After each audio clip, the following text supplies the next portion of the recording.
नमस्कार। कभी कभी जिंदगी में कुछ न करना ही सबसे सही होता है और ये बात खाने पर तो बिल्कुल फिट बैठती है। तो आज हम यही समझने वाले हैं कि खाली पेट रहने में यानी उपवास में आखिर ऐसी कौन सी छिपी हुई ताकत है जो हमारे शरीर को बीमारियों से लड़ने के लिए तैयार करती है। और ये कोई सुनी सुनाई बात नहीं, बल्कि इसके पीछे मजबूत वैज्ञानिक कारण है। अच्छा, एक बात सोचिए, सुबह की पहली चाय से लेकर दिन भर का खाना और फिर देर रात जब कुछ खाने का मन करता है, हमारा पेट, हमारा पूरा पाचन तंत्र एक ऐसी मशीन जैसा है जो मानो 24 घंटे चलती रहती है। पर सवाल तो ये है, क्या किसी मशीन को कभी आराम नहीं चाहिए होता? बस इसी एक सवाल में ना हमारी सेहत का एक बहुत बड़ा राज छुपा है। तो चलिए इसी छिपे हुए खतरे को थोड़ा और गहराई से समझते हैं। आइए जानते हैं कि जब हमारे शरीर को डाइजेशन से एक पल का भी ब्रेक नहीं मिलता तो अंदर ही अंदर असल में क्या हो रहा होता है। देखिए, जब हम लगातार कुछ न कुछ खाते रहते हैं तो हमारा शरीर एक तरह के परमानेंट स्ट्रेस में चला जाता है। डाइजेस्टिव सिस्टम को आराम ही नहीं मिलता, ब्लड शुगर का लेवल हमेशा हाई रहता है और फिर उसे कंट्रोल करने के लिए हमारे शरीर को लगातार इंसुलिन बनाना पड़ता है। ये जो पूरा चक्र है ना, ये हमारे शरीर के नेचुरल बैलेंस को बिगाड़ देता है और बीमारियों के आने का रास्ता खोल देता है। और इस बिगड़े हुए माहौल का सबसे ज्यादा फायदा कौन उठाता है? यहीं पर कहानी में एंट्री होती है चीनी की, और सामने आता है चीनी और कैंसर सेल्स का एक खतरनाक कनेक्शन। इसे एकदम सीधे और आसान शब्दों में समझते हैं। कैंसर सेल्स को मीठा बहुत ज्यादा पसंद होता है। वो अपनी एनर्जी के लिए नॉर्मल सेल्स के मुकाबले कई गुना ज्यादा चीनी यानी ग्लूकोज इस्तेमाल करती हैं। कह सकते हैं कि चीनी उनका सबसे पसंदीदा खाना है, उनका फ्यूअल है। तो इसका मतलब क्या हुआ?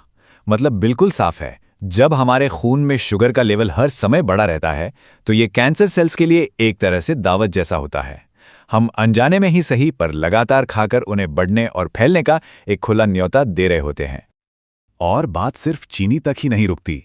जो हार्मोन इस चीनी को कंट्रोल करता है यानी इंसुलिन, वो एक दो-धारी तलवार की तरह है। एक तरफ तो वो ब्लड शुगर को मैनेज करता है, पर दूसरी तरफ वो सेल्स की ग्रोथ को भी बढ़ावा देता है, और इसमें कैंसर सेल्स भी शामिल हैं। मतलब जितना ज्यादा इंसुलिन, उतनी ही तेजी से अनचाहे सेल्स भी बढ़ सकते हैं। तो क्या इसका कोई इलाज नहीं है? क्या हम बस देखते रहें? नहीं, बिल्कुल नहीं। हमारे शरीर के अंदर ही एक बहुत ही कमाल की सफाई वाली टीम मौजूद है जो इस गंदगी से निपट सकती है। पर उसकी एक ही शर्त है, उसे काम करने के लिए सही माहौल मिलना चाहिए। इस कमाल की प्रक्रिया का नाम है ऑटोफेजी। आप इसे अपने शरीर की अपनी रिसाइकलिंग और क्लीनिंग सर्विस समझ सकते हैं। इसका काम है शरीर में घूम घूम कर पुरानी, खराब और खतरनाक कोशिकाओं को ढूंढना, उन्हें खत्म करना और उनके हिस्सों को रिसाइकिल करना, ताकि नई और हेल्दी कोशिकाओं को जगह मिल सके। और यहीं पर इस कहानी का सबसे बड़ा ट्विस्ट आता है। पता है ये सफाई वाली टीम अपना काम कब शुरू करती है? ये तभी एक्टिव होती है जब शरीर को बाहर से खाना, मतलब कि एनर्जी मिलना बंद हो जाती है। सीधे शब्दों में कहें तो जब हमारा पेट खाली होता है। जी हां, खाली पेट ही है वो स्विच जो ऑटोफेगी को ऑन करता है। तो देखिए, हमारे सामने दो रास्ते बिल्कुल साफ हैं। एक रास्ता है लगातार खाते रहने का। इसमें शरीर का सारा ध्यान नई कोशिकाएं बनाने पर रहता है और सफाई का काम यानी ऑटोफेगी बंद रहती है।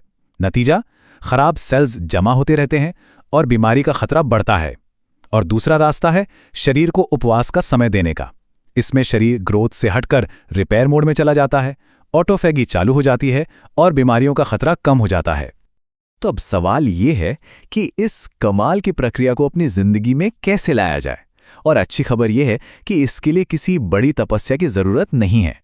बस कुछ छोटे छोटे बदलाव ही एक बहुत बड़ा असर डाल सकते हैं। इसकी शुरुआत करना बहुत ही आसान है। सबसे पहला कदम, देर रात कुछ भी खाने की आदत को छोड़ना। दूसरा, कोशिश कीजिए कि रात के खाने और अगले दिन के नाश्ते में कम से कम 12 घंटे का गैप हो। और हाँ, मीठे स्नैक्स और ड्रिंक्स से थोड़ी दूरी बनाइए। अगर कभी ज्यादा खा भी लिया तो अगले दिन सुबह हल्का फुल्का नाश्ता करें। बस ये छोटे छोटे कदम, यही वो कीमती खाली समय बनाते हैं जिसकी हमारे शरीर को खुद को ठीक करने के लिए सख्त जरूरत होती है। तो जब हम अपने शरीर को ये खाने और खाली रहने का एक सही संतुलन देते हैं तो एक के बाद एक कई अच्छी चीजें होती हैं। पाचन तंत्र को आराम मिलता है, ब्लड शुगर और इंसुलिन का लेवल स्टेबल होता है, शरीर की सफाई करने वाली ऑटोफैगी टीम काम पर लग जाती है, खतरनाक सेल्स का ईंधन मिलना बंद हो जाता है और हमारा इम्यून सिस्टम यानी रोगों से लड़ने की ताकत और भी मजबूत हो जाती है। तो आखिर में सवाल ये नहीं है कि उपवास के क्या फायदे हैं, वो तो हम जान ही चुके हैं।